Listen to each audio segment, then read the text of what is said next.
Welcome to this episode or to this stream on this channel. Thank you so much for joining us today. I believe that this conversation is going to enrich your faith as well as give you deeper understanding on this mystery of Babylon. In fact, I'm going to read the verse in Revelation chapter 17, verse 5.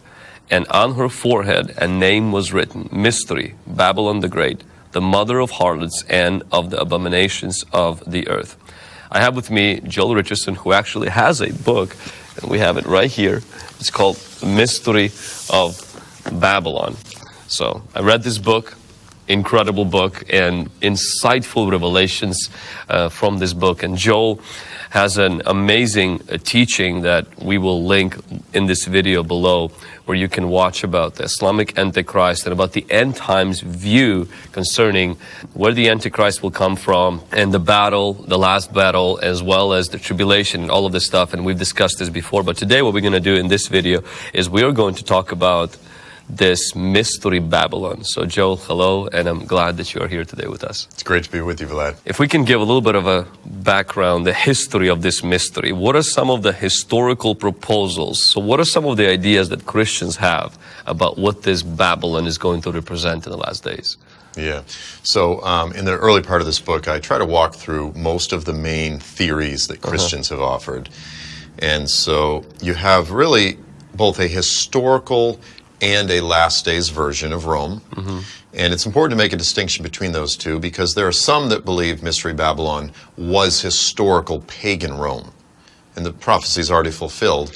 But it's important to recognize there's a difference between historical pagan Rome and modern Roman Catholicism. So you have really those two theories. Similarly, you have historical and present day Jerusalem. So some people think Mystery Babylon was historical Jerusalem. Some think it's present-day Jerusalem. Then you also have the idea that it's New York City or even... That's what I thought when we were in Ukraine. We were all taught, there was this teaching. It wasn't from the pulpit, but we all knew that the Babylon is New York. Yeah. Sometimes it's New York or sometimes it's the United States at large. Very common view. I mean, there's probably a dozen books out there arguing that. Wow. And it's a very popular, persuasive view. Then you have the idea that it's the Illuminati or the New World Order. Then you have the idea that it's more conceptual. It's not necessarily a specific city, not necessarily a specific nation. Rather, it's a concept, like it's apostate Christianity, or it's the world system, or this sort of thing. And, interestingly, funny story, when I first got saved, I went to a tent revival meeting down in Savannah, Georgia, and it had snowed, so I went to this tent revival meeting. I was the only one that showed up. So it was the preacher preaching at me, but he told the story of how he and his wife would go to churches on Sunday. They would pull up, they would open the door of the church, and they would yell in, "Come out of her, my people, and partake." And then they would jump in their station wagon and, drive to the next church. So, there's this idea that apostate Christianity is Mystery Babylon or this sort of thing. And there's a few other theories, but those are the primary theories. So I try to walk through and look at the strengths and weaknesses of all of these different ideas. And in light of the Middle East perspective of the end times, the Antichrist leading the coalition, most likely, of the Islam nations, because they're all Islam nations around Israel, attacking Israel. And as we've discussed before, where you described that the Islamic Messiah is really a description of a Christian Antichrist. Now, reading with that perspective, the book of Revelation, and coming to the city of Babylon, this mysterious city that is mentioned in the book of Revelation, really poses a lot of questions as well. Okay, what could this city be? Could you give us a biblical characteristic of this city? Sure. Well, first of all, it's a city. Okay. This is very important to start there because Revelation is filled with symbolism and metaphors. And this particular woman, she's a queen, she's a prostitute, she's bloodthirsty, a lot of these different things. But then the angel says, the woman that you saw is the great city. She's actually referred to as a city 8 times. And referred to as the great city, I can't remember, 2 or 3 times. And so it's a city.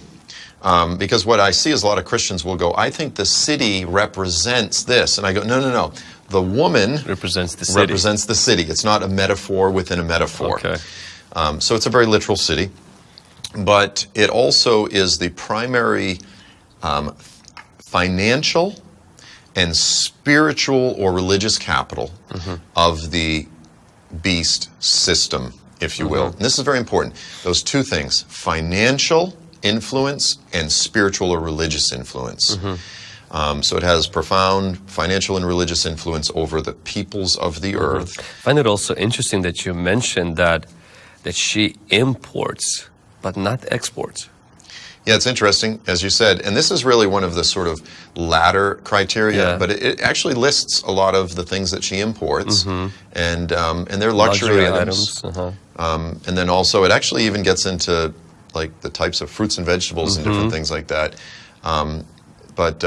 She does not seem to be a primary manufacturer. It's more of a nation of consumers. And it's also a desert city. Yes, and so you have a description. It says, I saw the woman riding a beast, and it's in a desert. And that's not just a peripheral, irrelevant point. It's not a spiritual desert. Right. It seems to be a literal thing. Because later you have in Revelation 21, identical statement. He says, then I was taken, and I saw on a high mountain, and I saw New Jerusalem coming down. Again, that's referring to Mount Zion. It's literal. It's a literal mountain. And similarly, I believe the woman is positioned in a desert as well. Yeah. So you highlight in your book that it's a real city, that it's also a consumer city, that it's a desert city, and that it's a port city, and that it's a mega city. Yeah. And as you mentioned, it's also a hub for this spiritual religion. Yeah. So some of these terms are important. It refers to her as Babylon the Great. It refers to her as the Great Harlot, the Great City. And so what that means is the mother of all harlots. That's often misunderstood. A lot of people think, well, so she's a harlot, but she is a mother of all these other harlots.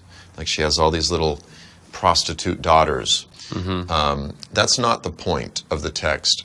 In the Middle East is filled with expressions, and when it says the mother of, it just means the biggest, the greatest. When Saddam Hussein said, this is going to be the mother of all battles, he didn't mean it's going to be a battle that's going to give birth to many little battles. He means it's going to be the biggest battle ever. And so when it calls her Babylon the Great harlot, or the mother of all harlots, it is the greatest, most significant source of false religion. And that's what harlotry means. Yes. Because when I would read that as a younger believer, I always thought it represented pornography, lust, Hollywood. So that's why everybody connected that with New York. But then now you're seeing the desert, the port city, and all of that. That right away, New York doesn't fit that. So many other cities don't fit that. Can you explain a little bit about the whole harlotry, what that means in a biblical context? Yeah. So, some translations say sexual immorality, harlotry. But again, these are metaphors for something else. And what it represents is false worship. Any worship given to any other god other than Jehovah, the one true God of the Bible, is spiritual adultery, spiritual sexual immorality. So it's referring to idolatry, plain and simple. And so when it refers to this prostitute, she is the one who influences people into idolatry, into false worship, into a false religious system. And because she is Mystery Babylon the Great, the mother of all harlots, she is the greatest false religion that mankind has ever produced. Wow. Now, before we talk a little bit more about what this city is, there was a guy named Alexander Hislop, and he wrote a book, and this book really influenced some of the Western perception, especially in connection to Rome and Europe, Babylon being there. Could you speak a little bit about the fallacies of that book and a little bit what that book was about? Yeah. So Alexander Hislop, he was a Scottish minister, wrote a book called The Two Babylons in the 1800s. And essentially what he's arguing, it's a very simple argument, really, that ancient Babylonian pagan religion eventually migrated into the Roman Catholic Church. It migrated from Babylon to Egypt to Greece to Rome, and then it was really just repackaged in Roman Catholicism. And then even from there, from Roman Catholicism, it's actually extended even into modern-day Protestant churches.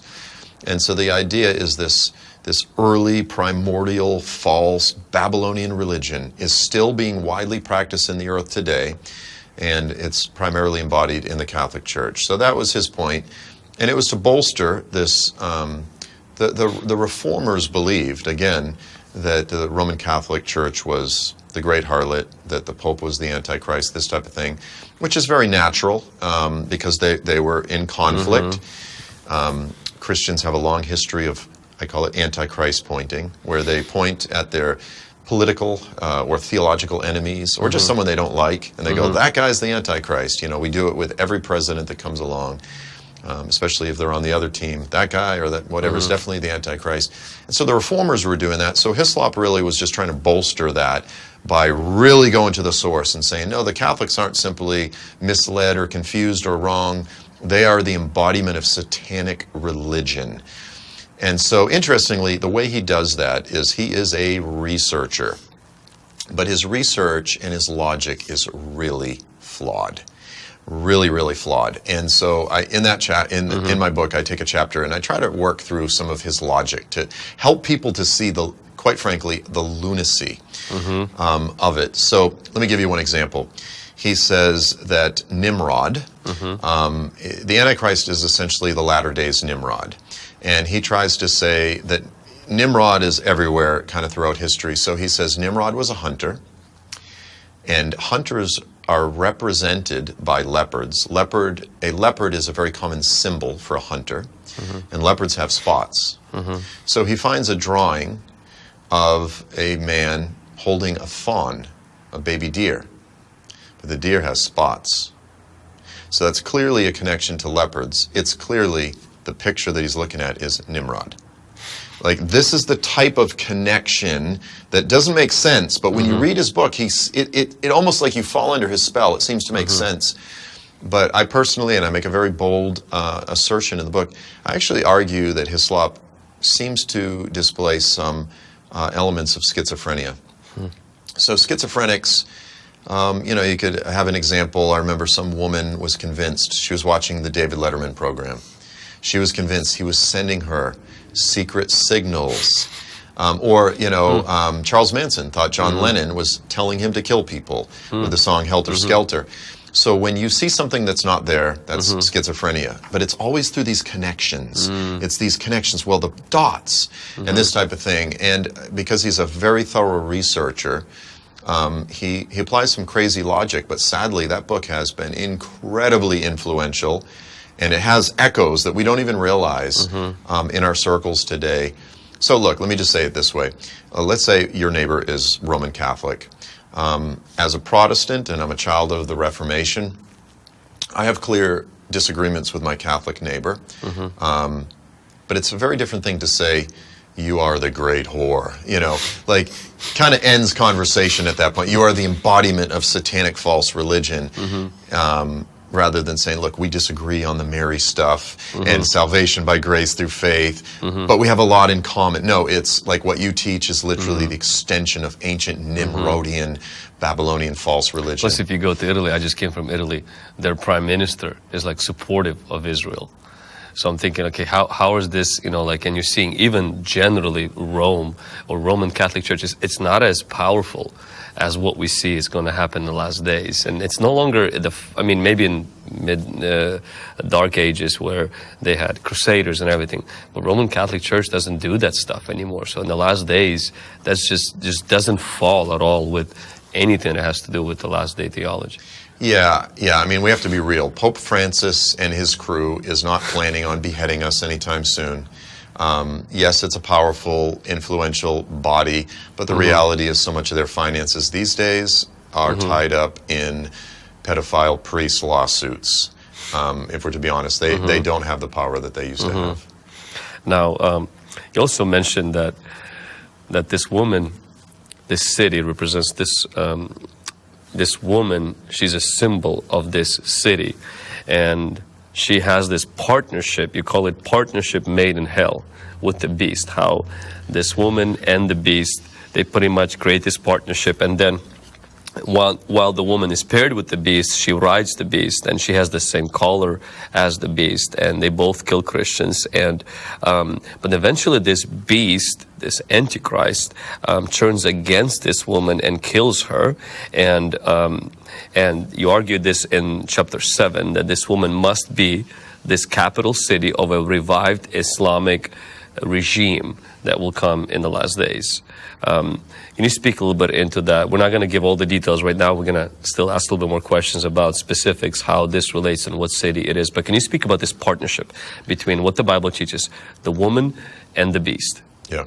So interestingly, John's looking at the woman, and he's fascinated, and the angel says, I'm going to tell you the mystery of the woman. But then he mostly talks about the beast. So he sees the woman riding the beast. So we begin by recognizing there's a partnership. Like they are a pair, rider and steed. This is the Lone Ranger and Silver. So they're working together. But beyond that, he goes into describing the beast. So we have to understand the beast in order to understand the woman. And the beast is essentially 7 historical satanic empires. Okay, so we're dealing with Egypt, Assyria, Babylon, Medo-Persia, Greece. Rome is the 6th. So what's the 7th?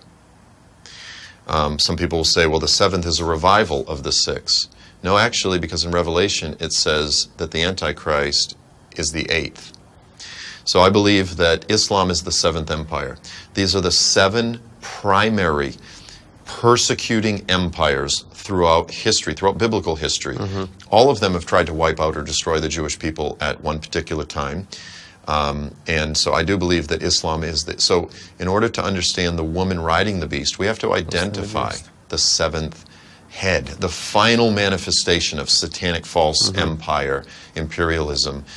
And yeah, so I think the harlot is something that is in partnership with this beast, and I actually believe that it is the capital city, if you will, of Islam. Now, if we can go back just a little bit more about why Rome does not fit to be this mystery Babylon. Sure. So first of all, it has to be the primary persecutor of both Jews and Christians in the last days. Again, while throughout history, especially during the Reformation, Roman Catholic Catholicism killed a lot of Protestants. But the reality is, like, you can even go back to Pope John Paul II.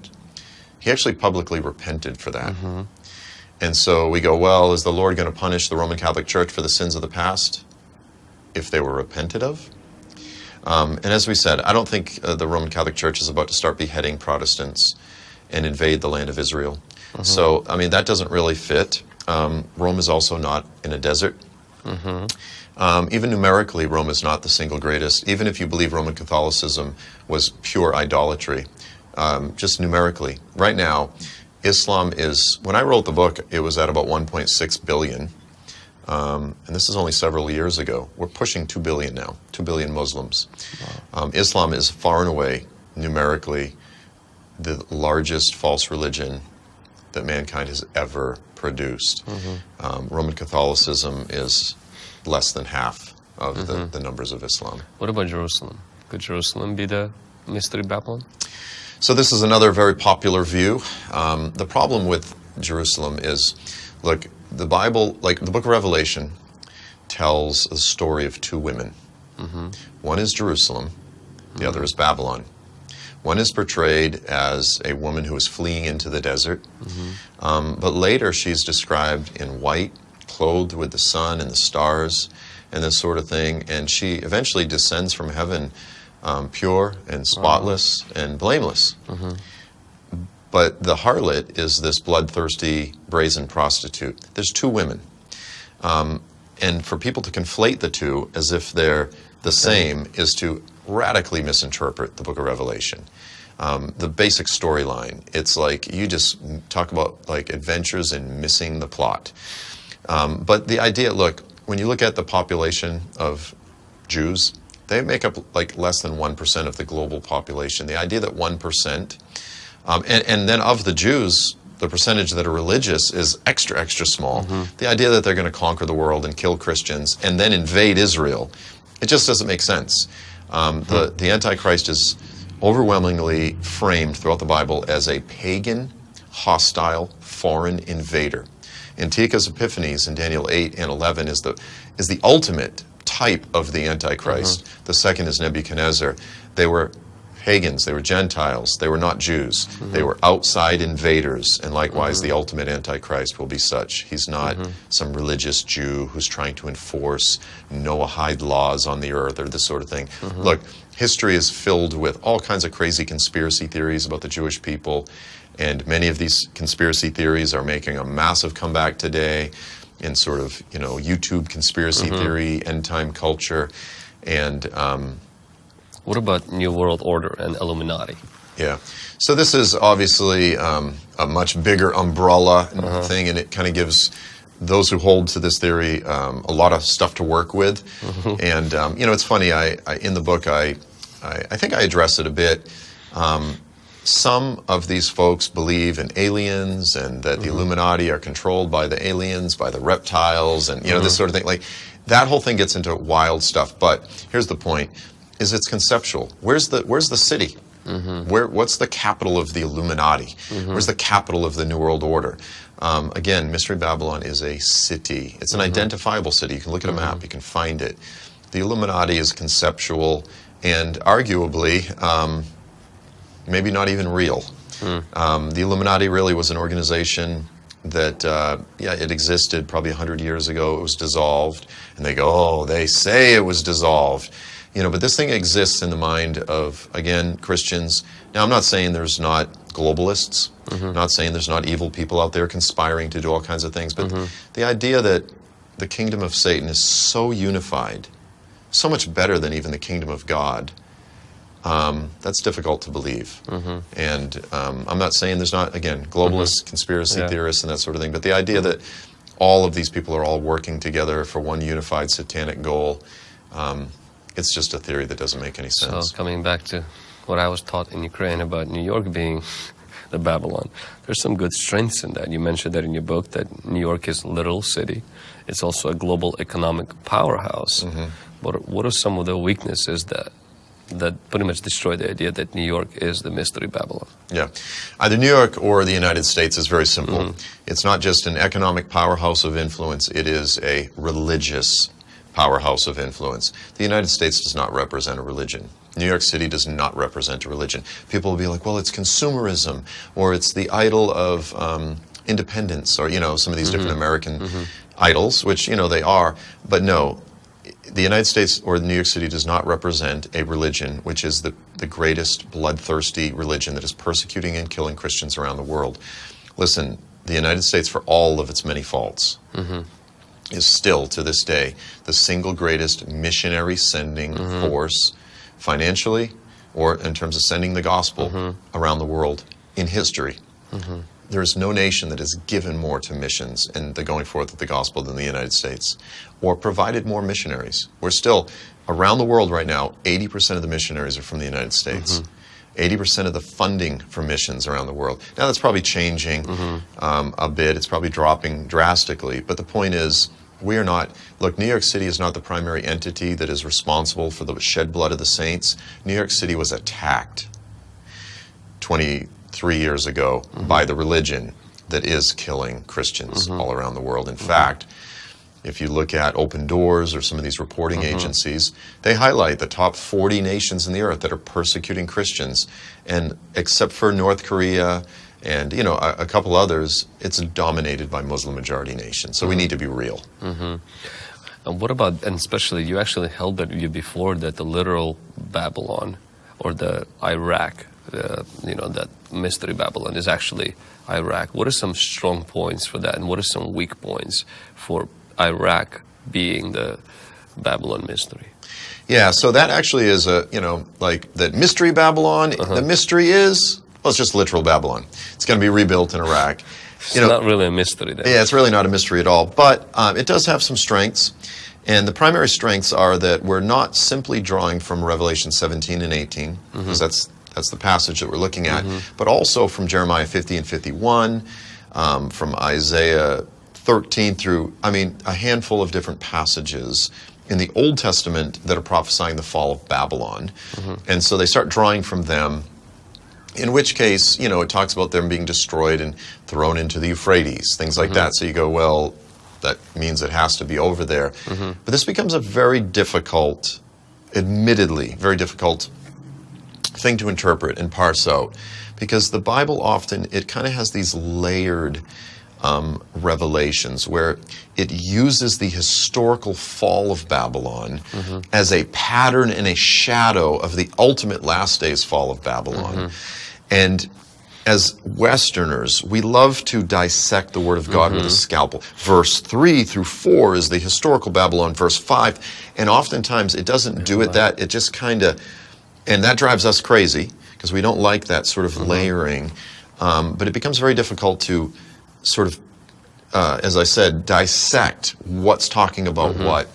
And so some of the big problems, for example, is it just like, for example, in Jeremiah 50 and 51, it talks about the walls of Babylon and the gates of Babylon being burnt. Well, so is Babylon going to be rebuilt with walls and a giant gate, and it's going to be burnt and destroyed? Like, there's no cities anymore that are built like that. It's clearly anachronistic. It's describing any ancient walled city. This type of thing. And the other, obviously, glaring problem is that it doesn't exist yet. There's nothing there. There's not even any construction that has started. So if indeed Babylon is going to be rebuilt in Iraq, the return of Jesus is at a minimum 20 to 30 years away. And Iraq's not even in a place economically to, they're not even talking about it. Or to be that economical hub. Or for this religion that the beast is going to rise from. The hub is not in Iraq. Right. And so now, so the final Babylon, given what you've shared so far, can you explain why do you think that Mecca and Saudi Arabia are the final mystery Babylon? Yeah. So I obviously need to be very careful here, and I sincerely want to be respectful because I do visit Saudi Arabia regularly, and I love the country. I love the people. I love what's happening there right now. But as a Christian, I don't believe Islam. Again, I want to show respect, but from a Christian perspective, in the same way that the Quran says that because I believe in the Trinity, that I'm actually committing the greatest form of blasphemy imaginable. Look, there's a lot of contention between religions over the years, but Mecca is unarguably the single greatest city, religious city in the history of mankind. It's far greater than Rome.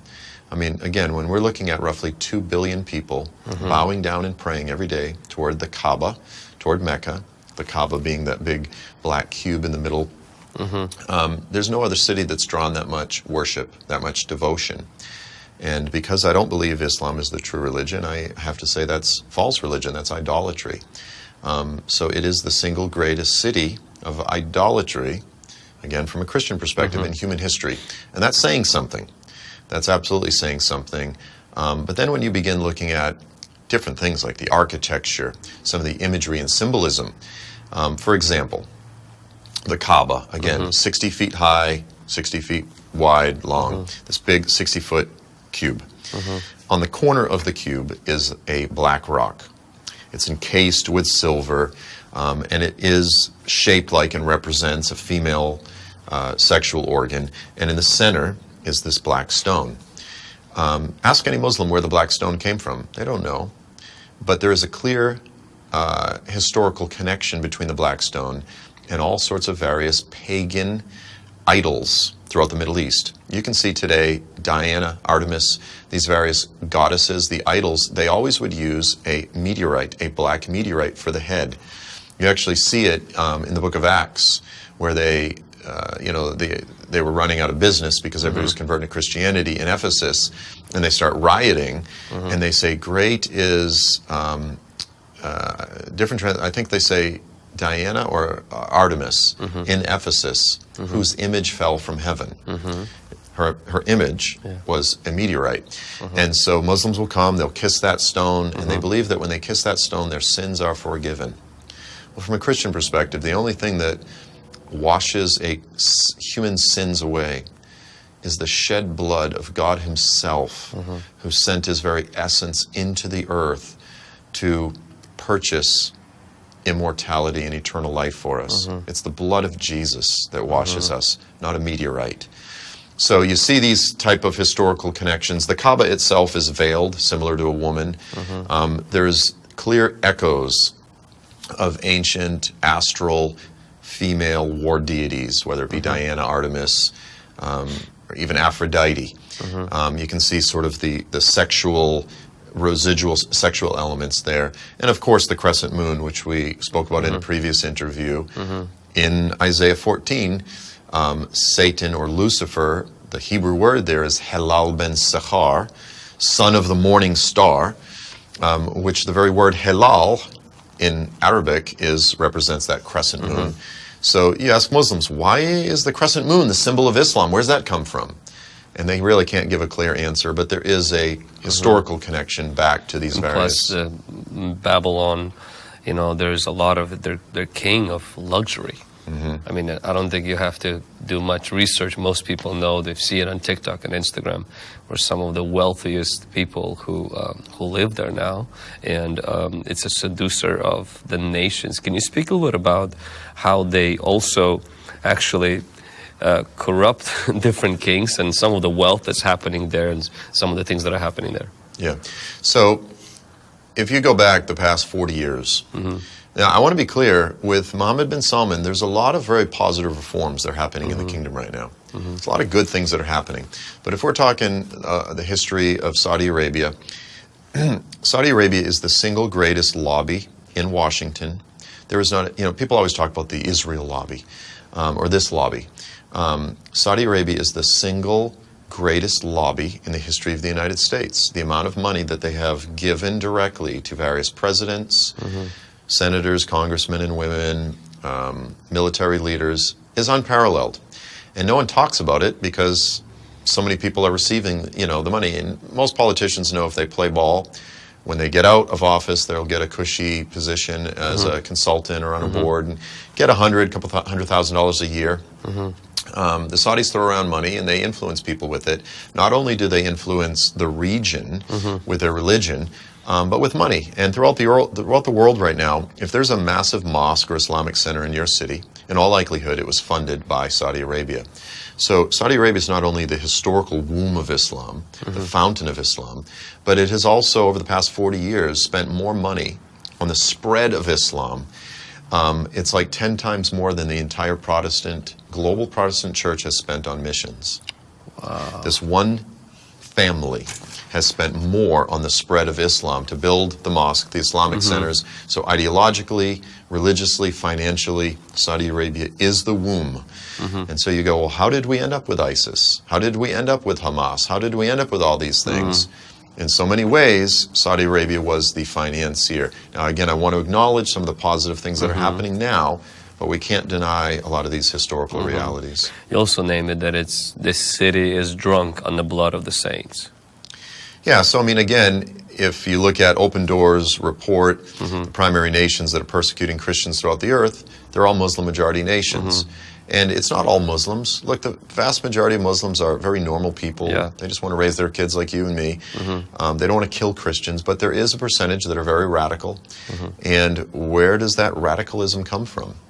Well, you know, some of that radical Wahhabi, Salafi, these are sort of sects, if you will, sort of sects within Islam. That's the radical stuff, and again, it emanates out of Saudi Arabia. And so the ones that are killing and persecuting Christians, whether it be Boko Haram or Al-Shabaab or Jamaat al-Islamiyah, all of these radical groups, Al-Qaeda, they all have their ideological and financial backing originally from Saudi Arabia. Saudi Arabia is kind of like Dr. Frankenstein, who created this monster, and now the monster doesn't even like Saudi Arabia. You know, so for example, you mentioned that about how that they are the hated harlot of the Middle East. Yes, because eventually the beast turns on the woman and destroys her. When I was just in Saudi Arabia, I prayed a prayer. I prayed for the Lord to bless the Saudis. I blessed the Saudis for trying to enter into this peace agreement with Israel and to seek peace. These are good things. And it was amazing how many Muslims, mostly like Muslim Brotherhood type of Muslims, so these are a little bit more politically active radicals, they were decrying Saudi Arabia and me, actually saying, well, the Saudi Arabia are Zionists, or, you know, why are they letting these Christians in, this type of thing. So it's interesting to see the degree to which many of the radicals around the world hate Saudi Arabia today, even though they largely historically were the ones that funded them and created them. Now they hate them. So that's exactly what the Bible And it's describes. also partially is because they see sometimes the hypocrisy a little bit. Yes. In a lot of the royal family as well, where, you know, they claim to believe in the Islam faith, but they also don't practice it completely. Yeah, there's no question about it. I mean, you know, the excess of the Saudi royal family is well documented, and money gives them sort of the ability to isolate themselves and live lives of hypocrisy, and so a lot of these, like Osama bin Laden, you know, he was not a member of the Saudi royal family, but a very wealthy Saudi. He removed himself from that culture, and he ended up, you know, living in Afghanistan with the Taliban, right? He shunned that wealthy, lavish, non-Islamic lifestyle. So in the summary, we see that in the book of Revelation, the Misterija Vavilon, it's a literal place. It's a desert city. It's a port or coastal city. It's a consumer, not a producer. It's the greatest city of idolatry. It's a religious capital. It's also almost like a missionary center. You mentioned also it's a great seducer of kings and peoples, and you actually, in your book, you highlight different presidents that this particular city already has influenced. It's the city of excess luxury. It's the economic seducer. It's the city of slavery, city that murders Jews and Christians. And she represents royalty. She's hidden in plain sight. And it's a spiritual and financial capital of this regime that is going to be producing the beast, the Antichrist. And the way you describe it, I mean, it does fit the current Mecca in Saudi Arabia, but you also give a hint that it could change.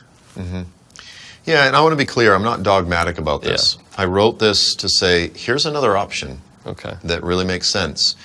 And interestingly, at the very, very end of the book, because when I was writing this, I don't even know what year this was, I said, you know, and also Saudi has announced plans to build this massive mega city up in the north called Neom. And this is the part of Saudi Arabia that I go to, and they're in the process of building something called the Line.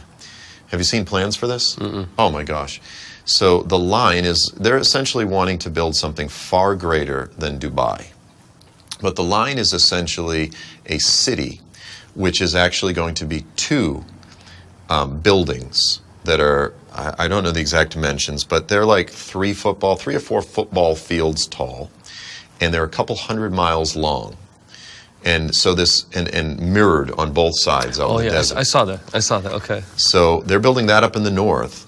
And what's interesting about that is that, okay, so this is a little technical, but in Isaiah 34, it's a prophecy about the judgment on Edom. And it says, her land will burn with pitch. Her streams will be on, in other words, it's not water, it's oil. And it's the land of Edom, and it's judged. And then after it's judged, its smoke rises forever as a testimony of its judgment. Well, it's Revelation 17 and 18, the destruction of Babylon, that draws from Isaiah 34 for that same imagery of her smoke will go up forever.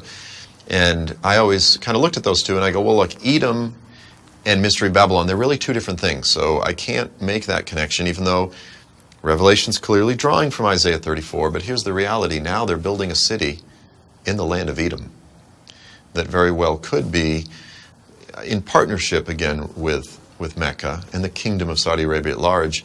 It very much does describe, and this is going to be the center, a global transportation hub that is part of this potential peace agreement with Israel, where Israel will become the center of this transportation route, thus competing with the Suez Canal, and thus also competing with this land bridge that China is putting through Afghanistan in partnership with Turkey.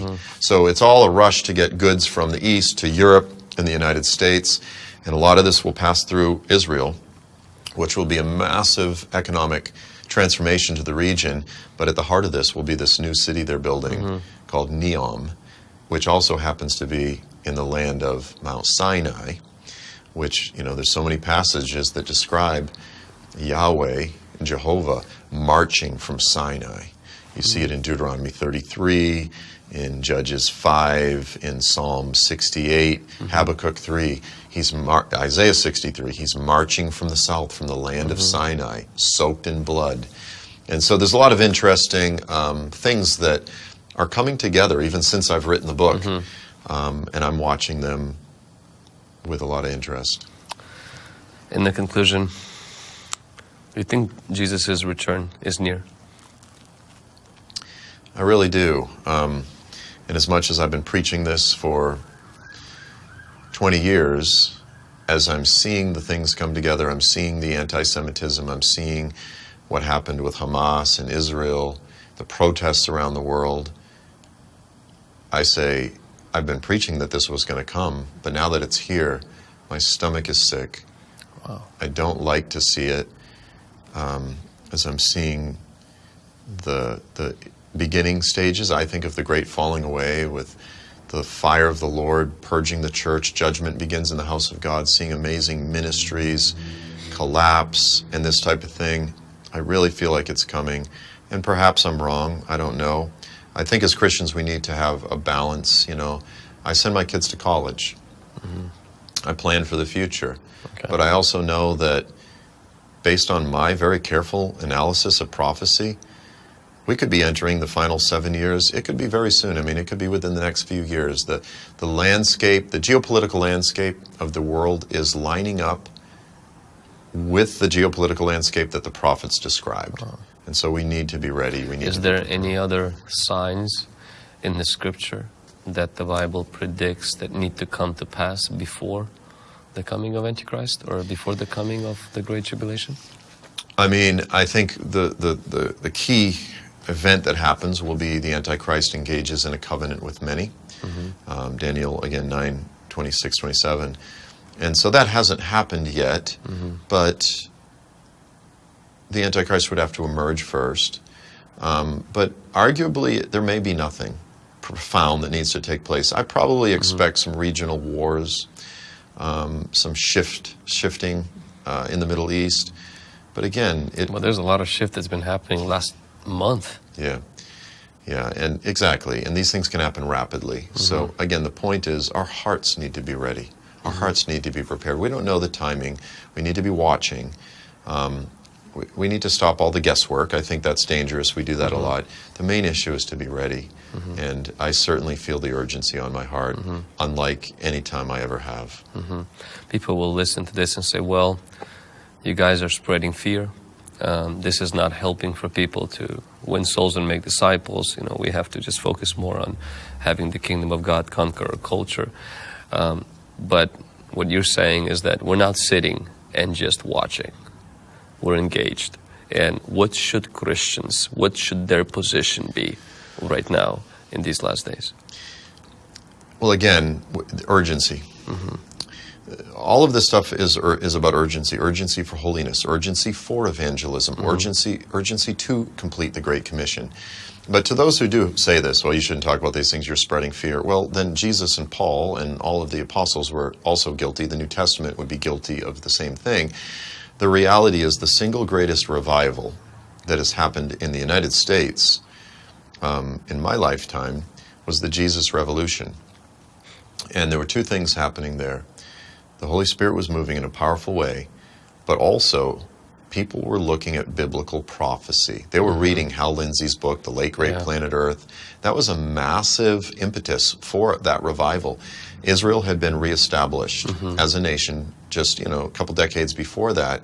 And so oftentimes prophecy is a profound impetus for evangelism, for revival.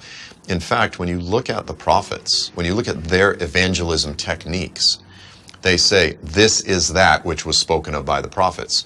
So the ability of Christians today to properly understand and articulate biblical prophecy and to be able to point unbelievers and say, what is happening right now with these protests around the world, this is exactly what the prophets described. To make that connection, I'll call it apocalyptic evangelism.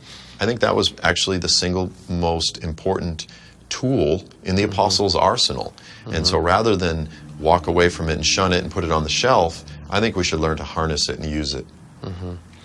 But we're not expecting, you're not preaching mainly this sudden rapture that everybody is supposed to be prepared, but that we're preparing and we're expecting the return of Jesus. But we know, according to the scripture, before his return, that things are going to get worse. And we are walking, doing everything that we can. And in fact, one of the things that you highlight also is that you don't believe that Antichrist or his regime will conquer 100%, get a world domination. He will not dominate all of the world. Yeah, there's no way he'll conquer Texas. I hope not, anyway. Look. So we all should move to Texas. Yeah, exactly. Mike, I have 2 daughters in college. They work hard all semester. And as a Christian, we strive to be faithful throughout our entire lives. But at the end of the semester are the finals. And the finals can make or break your grade. You can fail out. You can do great all semester and fail out with the finals. The Bible frames the Great Tribulation as the finals, the final test, not just individually, but corporately for the church. And I really believe that the finals are coming, the great test. And it will be our greatest opportunity to either fail or shine. And we will have the opportunity, many Christians, they sort of fantasize. They go, I'm going to hide Jews in my basement. They kind of look back at World War II. This is our opportunity to fix the mistakes and failures of our past and to actually stand with the Jewish people as the satanic rage explodes across the earth. It will be the church's final opportunity to bear witness to a lost world concerning a crucified Messiah. As we corporately, as the body of Christ, embrace the cross and demonstrate the mercy of God to sinners, even as he demonstrated it to us by laying down our lives for our enemies. It's a beautiful opportunity, not just a horrific test trial that we have to go through. And so we need to be ready for that opportunity. But the only way we prepare is not someday when the tribulation gets here, then we'll really be faithful. We prepare by being faithful now. That's good. That when the trials, the tests, the difficulties, the challenges happen, we face them boldly now. That's how we prepare for the great test to come. That's good. Well, Joel, thank you so much for this encouragement, as well as your book. I know that even talking about this can get us into trouble. I know that you're probably living with that risk, and I appreciate your boldness and being courageous and being loving, but also strong in your conviction, in portraying that. And you're not just someone who's hiding somewhere here. You actually go to the very nations that we just talked about, and so that speaks a lot about your character. And if somebody wants to learn more about your ministry, where they can get your resources or download maybe this book, buy this book or other books, where they can find you. So I'm at joelstrumpet.com is my website. And I'll actually just say, if anybody watching this is so bold that you want to come with me to Saudi Arabia, I actually take tours. I bring groups multiple times every year to visit the real Mount Sinai. We can actually see each year the progress of this city that's being built. Really? And so if you just Google my name and type in Living Passages, that's actually the tour company I use. Okay. And it's actually, not only do I go there, I love the Kingdom of Saudi Arabia. I love the people. And it's actually one of the highlights. What is there? Do they know that you wrote this book? I don't know. I haven't talked to them about it. Okay. When you go in there, you just present other books. And how often do you take these tours? So 2 or 3 times a year. Oh, okay. Yeah. All right. The Saudi people are so hospitable and so excited to have tourists, because tourism is new within the past few years. Okay. And so it's a blessing. It's a blessing and a privilege. Okay. Well, thank you, Joel. Thank you so much, Vlad.